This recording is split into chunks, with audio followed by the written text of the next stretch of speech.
Hey everyone, it's Peter Kerr from Daydream Nation, and I've got my buddy Armando Vandetti. How are you, mate? I'm doing good, Peter. How are you? Good, thank you. Good, thank you.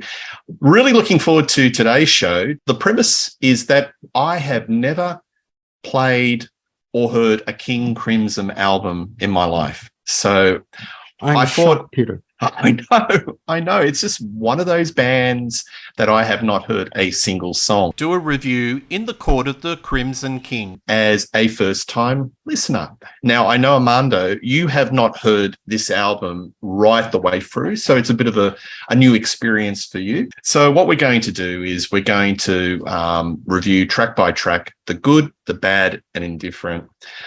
I'll throw it over to you, Armando. Tell us a bit about your experience with King Crimson and what you know about them. Well, my experience with King Crimson, I've known of them since I was 11, 12 years old. I knew of the name. Yeah. I didn't know, and I knew they were, I called them complicated rock in terms of back in the day. I had no idea what progressive music was, progressive rock. Watching channels like Sea of Tranquility. And I just slowly got into listening to some of the more intricate music and with groups like Yes and some of King Crimson, and not very much. But I did do some research on the band. And I mean, they've been around. The beginnings of King Crimson go back to 1967 in England with Robert Fripp, guitarist, and Michael and Peter Giles. Giles was a drummer, and Peter Giles was the bass player. It started out, eventually formed what would be King Crimson. And a bit of the history of the album. The first album is called In the Court of the Crimson King. It was released on October 10th, 1969 through Island, Atlantic, and the EG record labels. Island was in the UK and Atlantic was in North America. EG, I believe, was a later, the band's record company. Don't quote me on that. The album was self-produced by King Crimson.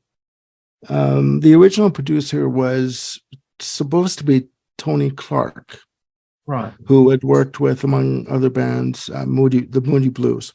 But they eventually, the label allowed them to produce themselves. And right away, they were a group that basically knew what they wanted to do.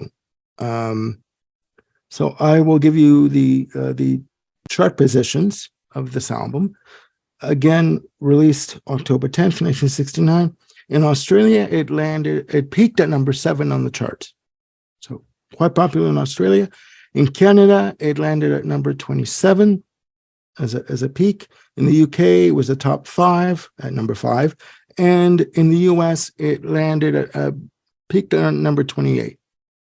In the band at that time, the one thing you got to understand with this group, ladies and gentlemen, is that they had a very tumultuous, how can I put this word? Time of it all. It was a very tumultuous time. You had band members that came and went, and some of them went and never came back. So, but for this album, for this initial incarnation, you had, by this point, Peter Giles is gone on bass. So by this point, you had Greg Lake on bass and vocals, Robert Fripp on guitars and guitar treatments, Ian MacDonald on sax, flute, mellotron, Michael Giles on drums, and Peter Sinfield on lyrics and illustrations. So take it away, Peter. No, thank you. Well, my sort of experience with King's Crimson, as I said at the onset of this clip, is quite minimal. Familiar with the album cover? I've seen that. That's quite iconic. So I think anyone who's got an interest in rock is familiar with that album cover, but probably doesn't know the music behind it. But should I show the album cover at this point? I'll pop that up in the show. That's okay. My background in music has always been more metal punk, alternative. And slowly over time, as I've got older, I've dabbled with ELP, Yes, and even some American bands like Styx, etc., etc. But King Crimson is one that I haven't really sort of encountered. Listening to this album this week was quite a revelation. A lot of the melodies and a lot of the songs I have actually heard before, but didn't sort of recognize at the time that, oh, that's a King Crimson song. Maybe, if you don't mind, we could just go track by track and go into the deep dive. Starting off with the first song on the album, the 7 minute, 24 seconds, 21st Century Schizoid Man. So the first thing that hits me when I hear this song is that the production is so crisp and clean, and the separation, it's groundbreaking. For a record in 1969. So 1969, what did that bring? Abbey Road, Led Zeppelin. This is a sound that was totally unique, and a lot of people consider this as the genesis of prog rock, and I can understand it. And the production on this first song is just mind-blowing. And I know there's a word that you and I use, cinematic. Maybe it's a cliche, but I have to say it again. It's such a widescreen cinematic sound. It is. It is a very cinematic sound. It's a very dense, layered sound. I mean, again, with this band, what they were trying to do were have it be a hard rock band, but introduce elements of classical, symphonic, and jazz. Yes, very much on the jazz. Very much so. And with 21st Century Schizoid Man, and also, ladies and gentlemen, what you have to understand too, there are tracks here that also have other tracks interwoven in the pieces, whether they be instrumental pieces, what have you. With 21st Century Schizoid Man, it starts off with some sound effects. It creeps in with some sound effects, and then the track just starts, and you get like a wall of sound. You get sort of hit in the chest.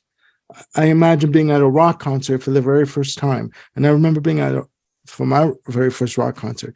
When the first notes hit, I got knocked in the chest so hard, I thought I was going to fall out of my wheelchair. It was that intense for me.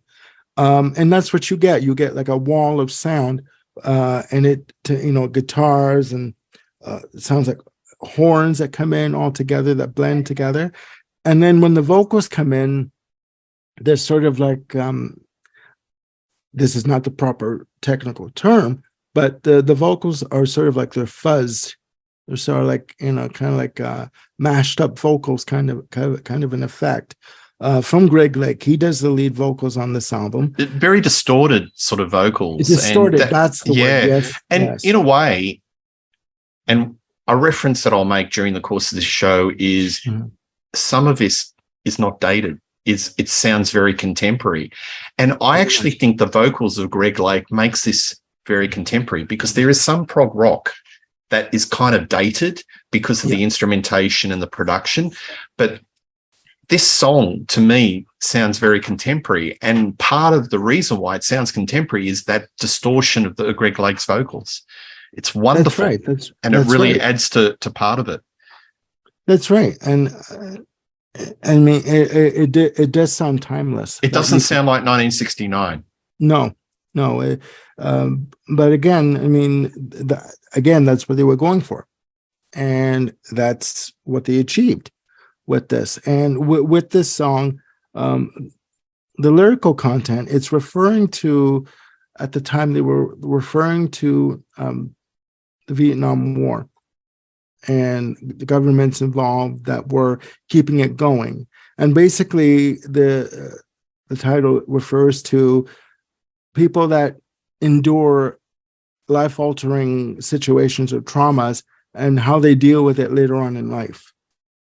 But I mean, in the center of the track, it goes into an instrumental piece called Mirrors, and which again, it's there's jazz moments on the track in terms of the arrangement, and then it goes on for about, I'd say about 3 minutes, and then it goes back into the main part of the song with the main riff of the song that starts it off. Indeed. And one thing I want to say just about the jazz side, another thing that stuck out to me on a first listen was the drumming.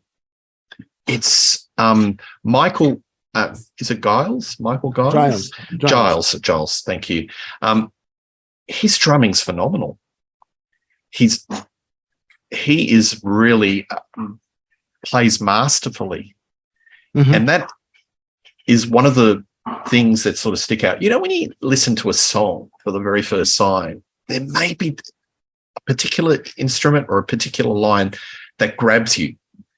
And for some reason in this song, it was the drumming. And I was just thinking, because it's really busy and it's really jazzy. And that was the thing that sort of grabbed me. And I'm going, okay, there's very strong jazz influences in this band. I'm intrigued. I want to hear more. That was the thing. That was the first grab on this song, the drumming. Mm-hmm. And that's unusual for me. Okay.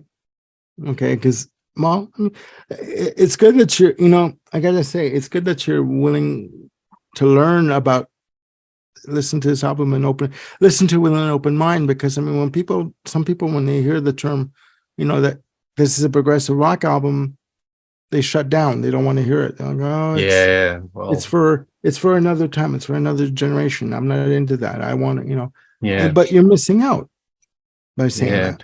And there's a riff in this album that absolutely just soars. It's kind of, I wouldn't say, I don't know if the word's operatic, but it just soars. We'll get to that. I think I know what you're talking about. But we'll get to that. All the tracks are long and intricate. There's not one track on here that is 5 minutes or less. Every track is like 7 minutes and or more. So, but and it's a really shocking way to start the album. 21st Century Schizoid Man. But then you move into track 2, which is I Talk to the Wind. And I was doing some research on this. It was written for the previous group that the Giles brothers and Robert Fripp were in, and they were called Giles and Fripp. So think of that as a very imaginative name. Exactly. And it was the track itself is inspired by Joni Mitchell. Right. And it's it's a ballad. It's a very soft arrangement with a lot of mellotron. There's mellotron galore on this album, ladies and gentlemen. It is, folks. It is. If you love your mellotron, it's. I wouldn't say drowning, but it's dripped in mellotron. Think of a stack of pancakes and you pour it on top. You pour the maple syrup on top. That's exactly how where too much mellotron's not enough. But what are your thoughts on this song? Palate cleanser. It's a palate cleanser track. That's what I wrote down. I love because the first one is very sort of ominous, track. And you're sort of kind of a little bit exhausted, after 21st Century Schizoid Man. And I think they've done this one, as a bit of light and shade. So this is the light, and it's a palate cleanser. It's got... I've heard that before, light and shade. Yeah. Every one of our episodes, but that's okay. It's got flute. I don't know, maybe it's personal preference, but I think flute in prog rock kind of dates it to the 70s or the late 60s for me. So I'm sort of in that contemporary. That's just personal choice, and maybe I just can't explain it. I can't intellectualize it. It's got very folky harmonies. It's serene. It's peaceful. And it's got a melody line that I swear that Radiohead have cribbed. Maybe our viewers can put some comments in, but I'm a Radiohead fan, and I'm sure that there is a line that they have cribbed out of this song. Drums may be a little bit too busy for this song. That's just my personal opinion. So where I like the drums in the first song, I think they're a little bit too busy for a song that's supposed to be serene and peaceful and a bit folky. So I don't think I'm as sold on this song as the first one. So out of all the songs on this album, this is the one I probably like the least. What do you think of this song? I do agree with you. It's a palate cleanser.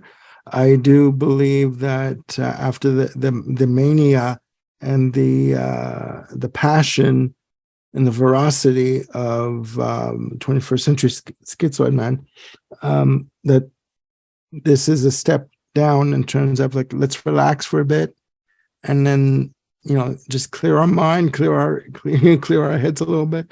Not much to it really, in terms of anything else. Lyrically, it's interesting. I mean, it's about a traveler following his own paths, his own desires, his own ambitions. So, I mean, a lot of the lyrics in this album have a lot of grandeur. They're not superficial. There's a lot of depth to it. And it does match the depth of the music, thankfully. No, it does. Be nothing worse than a prog album with really basic lyrics or really simple, stupid lyrics. Yeah, and I mean, 1969, we're entering into a time where this is arguably what is considered the first. I mean, there's arguments about it, about being the very first progressive rock album. There are arguments out there that the Moody Blues, Days of Future Past, would be considered the first prog album, and that was released in 1967 because that album had symphonic overtones. What they did with the symphony, obviously. So it depends on who you believe and whose opinion you value about what is considered the first prog album. But I mean, again, I Talk to the Wind as compared to 21st Century Schizoid Man. No, it is the weaker track on the album, I've got to say, out of the 5. Well, we'll find out what the audience thinks of that one. But I think we're on the both same page on that, because I think 21st Century is just so impressive. It's the bar is raised well and truly. All right. So the next one is Epitaph. I wrote down here spaghetti western. I had it in my mind. I'm closing my eyes and I'm thinking of the man with no name on a horse riding through the desert. Do you get that? So. Do you get that? Am I in the? You know what I'm saying? That. I mean, because it's the heavy use of the mellotron. I mean, even from the very beginning, the rolling of the timpani roll on the introduction, and then it just goes right into cymbal crash, and then it goes into the mellotron. Morricone. That kind of feel. I mean, the track itself is subject matter is talking about this man who is looking at his life and is questioning what he's done with his life and questioning society around him, and have we made a mistake? Have we missed the boat? Have we lost the plan about what our lives should be, and what the hell is going to happen? What is going to be said about me at the end when I do pass or when I do go? And the fact that he is bloody scared as to what is going to happen to him in terms of his things that he's done and the consequences that he's going to have to face, and that we're all going to have to face.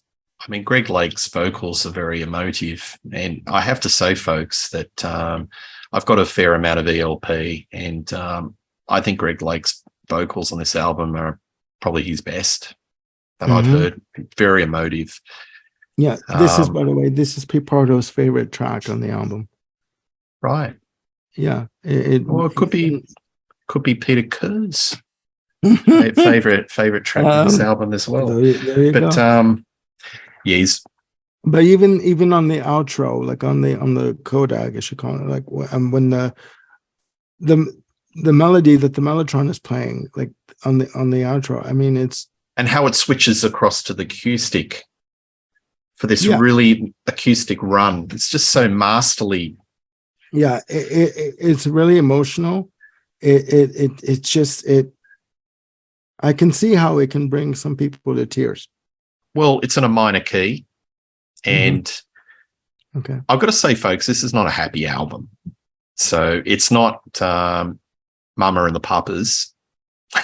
It's not Good Vibrations. not by any stretch of the imagination. It is a dystopian album that's in the context of the Cold War, the Vietnam War protest. It's dark, but it's emotionally very rewarding. And this song, folks, is the heart of the album, I think. And the one word that comes to mind is cathartic, because it brings you in, it pulls you in for like 40 minutes plus, and it just says, come with us for this ride, and you'll be changed at the end of it, and either good or bad, it doesn't matter. You'll be changed no matter what. Just trust us. And it's got one of the all-time great fade-outs. This really nice drum roll, timpani, and then a rumbling mellotron. Great fade-out. Yeah. So many emotions in 8 minutes and 47 seconds. It's like a mini opera. It's great. Very much so. I mean, yeah. I developed a bit of a a new respect for it. Yep. And it must be said too at this point. I'm just going to interject here that this lineup only was around for this album. Greg Lake stayed because at this point, after the album was released, Peter Giles and Michael Giles left, and so did Ian MacDonald. So that basically left Robert Fripp and Peter Sinfield, and Greg Lake stayed on contractually to do the next album in the wake of Poseidon. Well, I think Ian MacDonald is maybe my vote is the most valuable player on this album, because he's the king of the mellotron. Yeah, he does come up with some great ones. I think he's an integral part of that. That would have been a big loss. So, folks, I'm new to King Crimson, so this is all new. Hearing this, the story, and just hearing you say that, Armando, I'm thinking, wow, ouch. Ian MacDonald leaving the band is that'd be a big loss, because he's so much a part of this album. Yeah, and I mean, again, it's got to be said, and it's well documented. Robert Fripp was not the easiest person to work with, and people will attest to that. And they went through a lot of changes, a lot of lineup changes, and you know what? People could only take so much, and he demanded perfection. And when he wasn't getting it, he would either get rid of you, or you know what? You had to deal with it. You had to deal with the way he worked. So absolutely. Yeah. All right. So going into the next track, which is Moonchild, this has got Side very two on the vinyl, folks. Yes. Yeah. So Moonchild. Sorry. I think it's got very hippie psychedelic lyrics. The moon is waiting for the sun to rise. Somebody described this as old Pink Floyd meets Moody Blues. What do you think? I can see that. Yeah.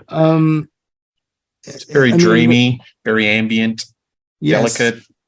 Yes, very dreamy, ambient, experimental. At the same time, not a lot of people were doing this. I think maybe in the rock field, they were the first band to try and stretch out and experiment a lot and push the envelope in terms of soundscapes and So I love the jazz guitar lines of Robert Fripp. These quiet little jazz runs. yeah, Really, really nice. very much. And then it gets really avant-garde towards the end. It gets more freeform and disconnected. Yes. And there's snippets of music, instruments, percussion, all these different sort of sounds competing with each other. Yeah, Each a little bit disconnected. It's interesting. Building of soundscapes, I call it. Nothing. This would be groundbreaking in 1969. This sort of style of music. Yeah. In the context for that was in the charts. It would be. It would be. I mean, this album as a whole was considered music for serious people, serious music lovers. I mean, you would not go to a King Crimson concert and start bopping your head up and down and, you know, dancing around. And if you were, they would look at you. And you would be kicked out. I'm not sure about kicked out, mate, but I will tell you, I have just a quick sidebar. I have the documentary, the 50th anniversary, 50 years of King Crimson. I saw the documentary, and Robert Fripp, as of 2020, was still as serious and as straightforward and as no nonsense as all get out. I mean, if he caught you taking a photo during the performance when you weren't supposed to, you were thrown out. And your phone was confiscated. So yeah, well, that's not such a bad thing. I know this is another topic, but enjoy the experience, folks. You know, putting the videotape up. You know, I've been so many concerts. I've got so many concerts I've been to where you've got some body in front of you with a video camera doing the whole show. I know. Get in the moment, guys, and watch the show. I know. That's what concerts are about. I don't get it. I don't get it. So do you like this track, Moonchild? I like it for its experimentation. And I like it for the fact that you don't know where they're going to go with it. You know, they weren't playing safe. Yep.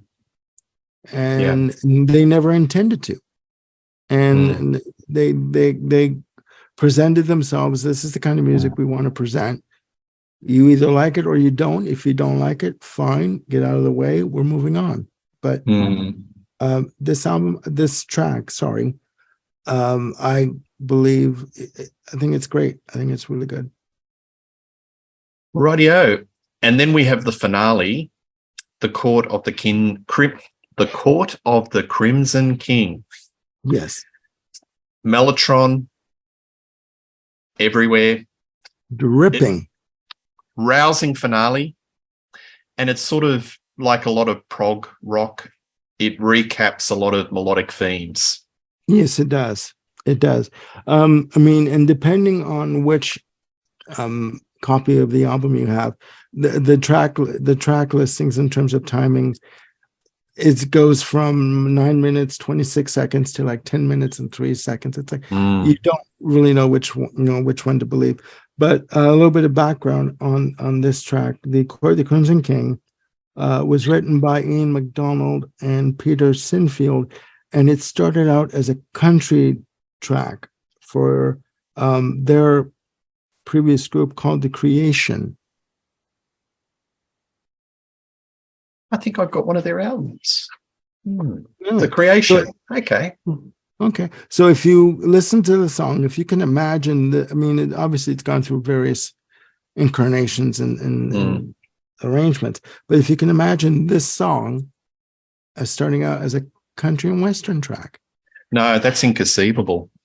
For me, it is. That's bizarre. Yeah. I think this song's got a bit of a feel of dread. It's a lot of drama. Somebody described it as it's sort of like a soundtrack to dark fantasies and dreams. And I think the Mellotron sonically brings out a lot of those sort of emotions. It's such an intense, like, when you're cooking, here we go. Just hear me out, folks. When you're cooking and you put a particular ingredient, when you're cooking a dish, it can overpower. Musically, Mellotron's similar. It can overpower the song. And I think there is so much Mellotron in this song, it overpowers, and that's why people get those emotions. Don't know. I agree with you. I like the cooking analogy. Now you're making me hungry, Peter. What time is it over there? It's cooking time. Actually. Yeah. It's but I guess there's some I think Mellotron is such a powerful, in all seriousness, tool. I completely get where you're coming from with that analogy. I completely get it. There is such a thing as how can I put this? A little is too much, in terms of, like, you have to really be careful how you put things together. And this is a situation where I can see that. To me, the song, it's all fantasy, the court jester, the black witch, all those kinds of themes. But it's in my head, mate. It's got a little that in the court of the crimson. It's been in my brain all week. And then when in the court of the Crimson King, when that comes in, and then the Mellotrons just come crashing in into that section, it's like, guys, I can't sing for shit, so forgive me. But I mean, at the same time, it's like, damn you! Why did you put this like earworm in my ear? like I'm thinking, and like, to me, it reminds me a lot of Italian prog, because Italian prog, they've got Mellotron galore going on. I mean, you can't swing a dead cat in midair without smashing into someone with an Italian prog album that it doesn't have Mellotron on it. So I mean, it's true, but it is an earworm. It does, and I mean, the subject matter is very mystical and fantasy based. Yep. But it basically, to me, it's also depressing, because to me, it basically says, whatever you try and do with your life, to a sense, it's futile, because your fate is already predestined. Yeah. You can try and change as much as you can, but it would be for naught. You know what I mean? Absolutely. That's my take on it. But well, thank you, Armando. So I think, in summary, my view on this album is very favorable. As I said, this is the first time I've heard the album, and I give it a big tick. And for 1969, it sounds very contemporary for most part. It sounds fresh. It sounds alive. Yeah. And I can see how this band and this album has influenced quite a number of contemporary acts.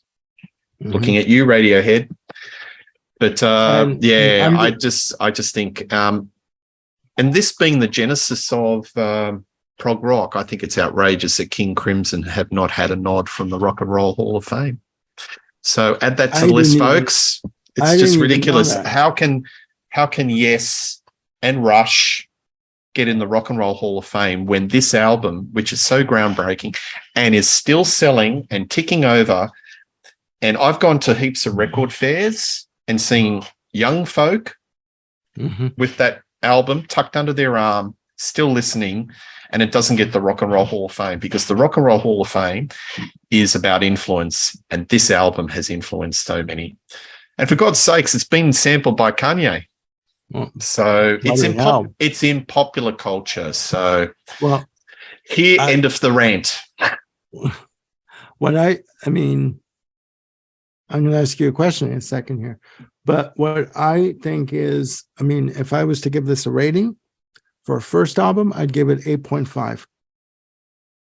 Yeah, I'd be around that. It's a pretty spick debut. It's for a debut album. It's solid.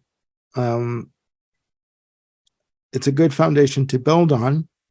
I'm surprised that they did not, that this incarnation did not stay longer together. Just, for anyone who doesn't know, who's been living in a cave for the past 50 years, but Greg Lake went on to form after leaving King Crimson, Emerson, Lake and Palmer, who went on to have hugely popular career, as anyone who wasn't living in a cave knows this. But it's a fantastic piece of work. My question to you is, has this album give you the impetus to explore the catalog? Yes, it has. So big surprise. Yeah, there you go. So, that's cool. That's cool. No, I think I will explore some more. Armando, again, you deliver the goods. Thank you very much for indulging me in this little sort of this topic, which I've bandied for a while because first time listener, as I said, a lot of our friends, colleagues, peers, I hear them on and see them on YouTube talking about this album. Never heard it. Now I've heard it. I understand and I get it. So please like and subscribe to Rock Daydream Nation. Please check Armando on Sea of Tranquility, the Contrarians and various other channels. And I can assure you, Armando and I will be doing some more shows very shortly. And we'll see you soon. Cheers.